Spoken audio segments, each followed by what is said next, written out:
If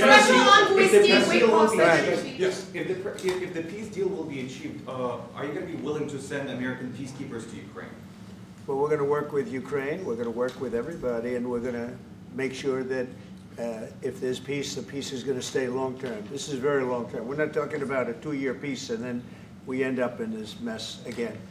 We're going to make sure that everything's good. We'll work with Russia, we're going to work with Ukraine, and we're going to make sure it works. And I think if we can get to peace, it's going to work. I have no doubt about it.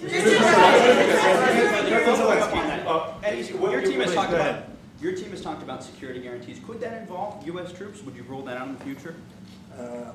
We'll let you know that maybe later today. We're meeting with 7 great leaders of great countries also, and we'll be talking about that. They'll all be involved, but there'll be a lot of help. When it comes to security, there's going to be a lot of help. It's going to be good.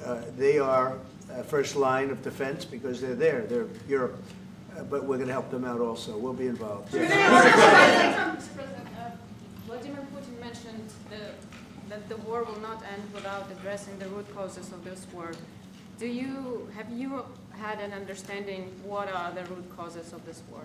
Well, look, the war is going to end. When it ends, I can't tell you, but the war is going to end, and this gentleman wants it to end, and Vladimir Putin wants it to end. I think the whole world is tired of it, and we're going to get it ended. It was, I've done 6 wars. I've ended 6 wars, and I thought this maybe would be the easiest one, and it's not the easiest one. It's a tough one.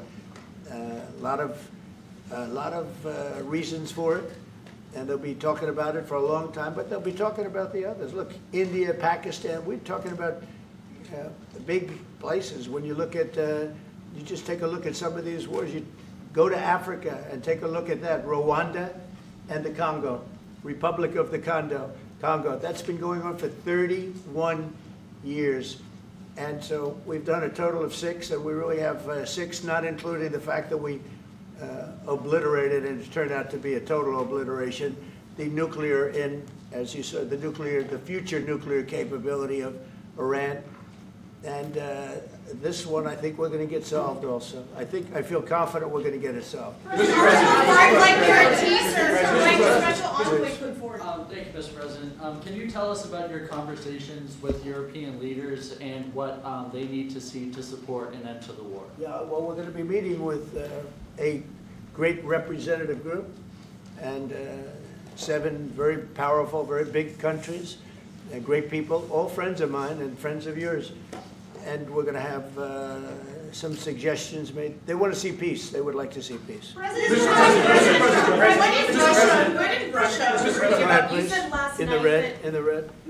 President Trump, do you think it's fair to for Ukraine and for Russia to achieve a lasting and durable peace if Ukraine cedes its territories that Russia hasn't yet conquered? Do you think it's a fair peace for Ukraine? We're going to have a lasting peace. Just to answer the first part of your question, we're going to have a lasting peace. I hope it's going to be immediately. I hope it doesn't have to go on. And I think people of the whole world is going to be very happy when that's announced. Yeah, please. Mr. President, you posted on social media, Mr.